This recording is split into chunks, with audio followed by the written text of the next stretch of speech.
Welcome to the Deep Dive, your shortcut to being genuinely well-informed, often by way of completely unexpected facts.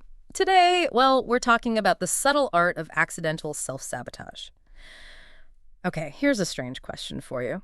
If you really wanted to do the health equivalent of smoking, say 15 cigarettes every single day, what would you pick? Running a marathon in lead shoes? Maybe eating only neon junk food? The answer, well, based on what we've dug into, it's way less dramatic, but somehow almost more devastating. Yeah. What is it? It's simply being lonely. Wow, okay. And that's really the starting point for today's dive, isn't it? We're looking at 7 pretty crucial health risks that your body reacts to, well, dramatically, often in ways that seem totally unrelated to what's actually causing them. Right. So our mission today is basically to shine a light on these non-obvious ways we kind of mess ourselves up, the quiet, foundational failures, and then, importantly, offer up the fixes, which are often surprisingly simple. Think of it as a maybe slightly cynical guide to stop accidentally wrecking your health. Okay, I like that. A slightly cynical guide. Let's unpack this strange list then, starting with that loneliness one. I mean, it feels more like a bad rom-com subplot than, actual science. The idea that just being socially isolated registers in your body like smoking 15 cigarettes a day. That's stunning. It's not the lung damage, obviously, but the same kind of systemic stress signal. That's exactly it. And the mechanism here is really key. When you're isolated, your body sort of interprets that as a constant low-grade threat, like you're always slightly unsafe.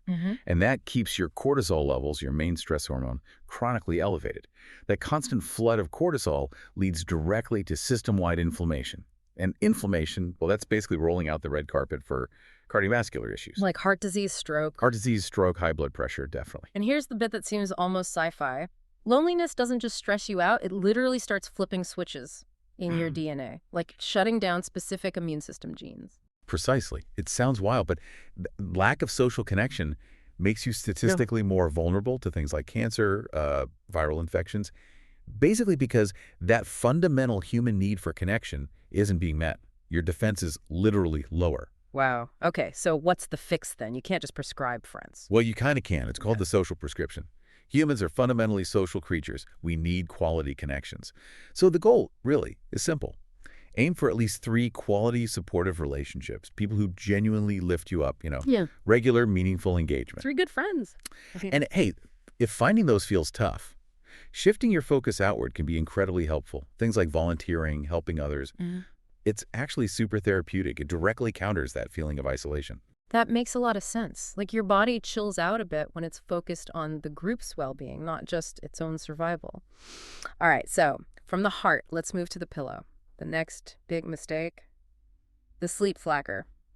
We all know skipping sleep is bad, but the actual numbers, they're pretty sobering.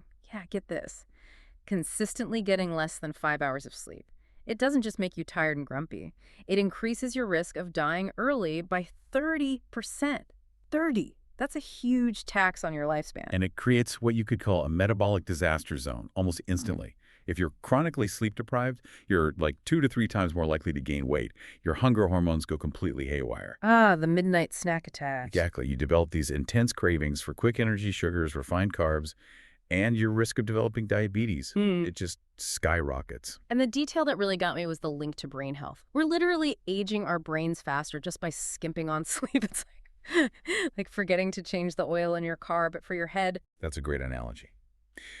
The good news here, though, the fix is simple, conceptually at least. Yeah. We're aiming for that magic number, at least 7 hours of quality, uninterrupted sleep every single night. Yeah. That's what your body needs to recover and reset. 7 hours. Got it. Yeah. Okay, leaving the bedroom, let's head straight for the kitchen. Because the next couple of risks, they're hidden kitchen crimes. Hiding in containers often labeled healthy or low-fat, right? Let's talk about the stealth sugar conspiracy. Yeah, we're not just talking about the sugar bowl here. It's the sneaky stuff hiding everywhere. Refined sugar, sure, but also maltodextrin, modified food starch, modified cornstarch, even plain old wheat flour and rice flour when they're highly processed. It's basically all processed starch that your body turns into sugar super fast. And the impact. That's huge. Yeah. These things are key drivers for non-alcoholic fatty liver disease, obesity, and surprisingly to many, even Alzheimer's. Some researchers are even calling Alzheimer's type 3 diabetes now. What? Because these things keep your body in a constant state of inflammation. They basically make you well, to put it dramatically, old really quick. I love this idea of scanning food with a metaphorical junk food meter. Like, hover your phone over it. What would it say? That supposedly healthy yogurt? Beep. 19 grams of sugar and starch. Yeah, some are terrible. Or Pop-Tarts. Okay, maybe less surprising, but still. Yeah. Junk food score. 10 out of 10. Like, really, Yeah. really bad. You've got 39 grams of starch, plus seed oils, plus sugar. It's a triple cret. And don't forget savory stuff. You think you're safe with hot dogs or canned soup, often loaded with corn syrup or modified food starch as cheap fillers. Okay, so how do you fight back against this hidden onslaught? Well, the goal is really to stabilize your blood sugar, to counter that constant influx. And while there are different ways to do it, the most effective tools for getting that metabolic stability quickly often involve seriously cutting back on carbs and sugars, which, points towards a low-carb or even ketogenic approach for many people, right? As a tool for stability, not just a fad diet. Okay, but let's shift from what's in the food to what we cook it in. Risk factor 4. The slum poison in the pan, we're talking industrial seed oils here. Exactly. The cheap stuff. Corn oil, soybean oil, canola, generic vegetable oil. The stuff most people fry food in, and what's in almost all processed foods. And why are they so bad? They're unsaturated fats. Aren't they supposed to be okay? Well, that's the problem. Being polyunsaturated makes them chemically unstable. They're super vulnerable to oxygen, heat, and light. So when you heat them up in that frying pan, they oxidize. They basically go rancid chemically, creating all these inflammatory byproducts that we then eat. So the irony is, they're designed to be super shelf-stable, right? Sit in your cupboard for ages. Yeah. But inside your body, they're accumulating this oxidized damage, acting like, well, like you said, a slow poison. You can't trust something that lasts forever on a shelf to be good inside you. That's a perfect way to put it. The fix here is super simple, thankfully. Just swap them out, ditch the industrial seed oils, cook with stable, healthy fats instead. Like what? Extra virgin olive oil is great for lower heat. For higher heat, grass-fed butter, tallow, even lard. These fats are stable. They don't break down and create those inflammatory compounds when you cook with them. Good old-fashioned fats making a comeback. Okay. Next up, risk factor 5, the belly bulge. This one's pretty direct, huh? You don't need a blood test. Yeah. You can literally look down at your belly right now. If it's sticking out significantly, that's a strong visual cue for visceral fat. Right. That's the really dangerous stuff, right? The fat around your organs. That's the one. Yeah. And honestly, visceral fat is arguably one of the best predictors of your future health risk. It's strongly linked to heart disease, liver fat, longevity in general. And there's a specific scary detail. Yeah, this visceral fat often shows up as epicardial fat. That's fat that literally wraps itself directly around the coronary arteries of your heart. It's metabolically active, highly inflammatory, Right. just a flashing red light for future problems. Yikes. And the really shocking thing, tying back to that hidden sugar issue, even little kids are showing signs now. It's true, and deeply concerning. The sources we looked at indicate that even 4-year-old children are starting to develop visceral fat.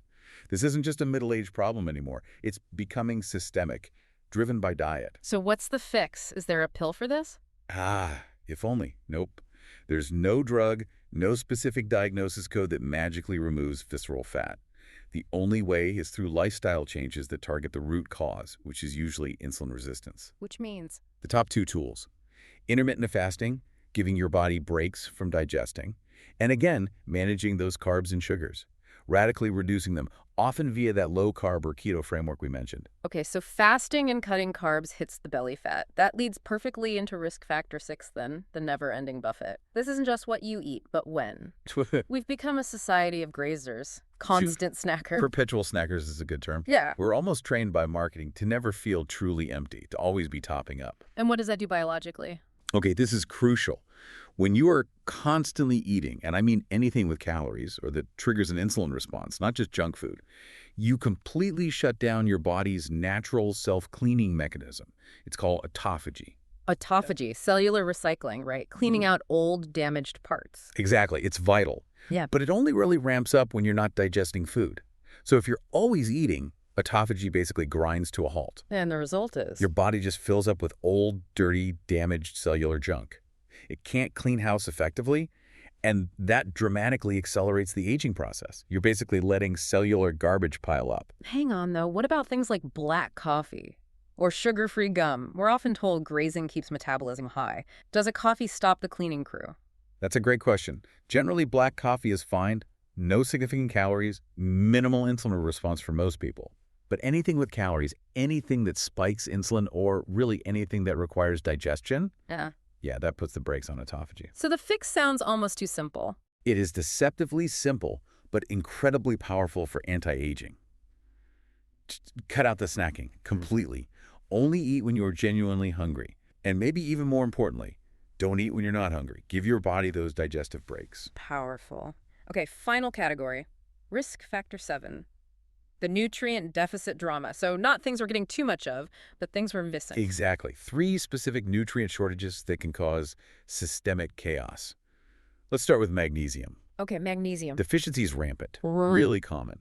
And when you lack magnesium, you see things like high blood pressure, heart arrhythmias, those awful muscle cramps. Right. You need it for hundreds of bodily processes. Where do we get it? Leafy greens are great, pumpkin seeds too. Yeah. If you're supplementing, look for forms like magnesium glycinate. It's well absorbed and tends to be quite calming. Good tip. Okay, next deficiency. Vitamin D. The sunshine vitamin. Oh. Or lack thereof. The deficiency rates are staggering, aren't they? Like 40%, maybe up to 90% of people. It's incredibly high. And being low in vitamin D, that seriously increases your risk of dying early, drives inflammation, and it's strongly linked to depression, too. Absolutely. The guidance here seems pretty hefty, like needing at least 10,000 IUs of D3 daily for many people, especially if you live far from the equator or don't get much sun. Yeah, the standard recommendations are often way too low to actually reach optimal blood levels for many people. 10,000 IUs isn't unusual to need, but getting tested is always the best approach to know your specific needs. Right. Okay. Magnesium, vitamin D. What's the third one? And the third one is the one that often surprises people because it's just not talked about much. Choline. Choline. Okay. What does that do or not do? Lack of choline is a direct cause of fatty liver disease. There's that link back to the sugar and refined carbs again. And it also significantly impairs memory and overall cognitive function. Brain fog, trouble concentrating. Choline is key. Fatty liver and brain fog. Yikes. How much do we need? The target is around 550 milligrams per day. And the best sources, they're simple but often avoided these days. Egg yolks, packed with choline, and liver. If you can stomach it, liver is a powerhouse. Egg yolks and liver. Back to basics again. Okay, so that's our list. That's the tour of accidental traps.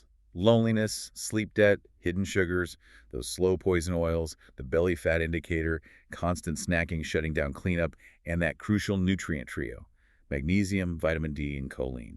It's a really powerful list. It kind of suggests our biggest health threats aren't always these big, obvious diseases, but these foundational inputs we control every day. Change the inputs, you change the output. Exactly. These are things you can start addressing literally today. Okay, but let's end sort of where we began, that loneliness thing. If being isolated is like smoking a pack a day, that really implies our environment, our relationships, they're as powerful as any drug when it comes to our long-term health. It really reframes priorities, doesn't it? It totally does. It should change how we think about planning our week, not just our meals or workouts. No. So here's a thought to leave you with. Sitting there right now, what social deficiency, what connection are you maybe ignoring?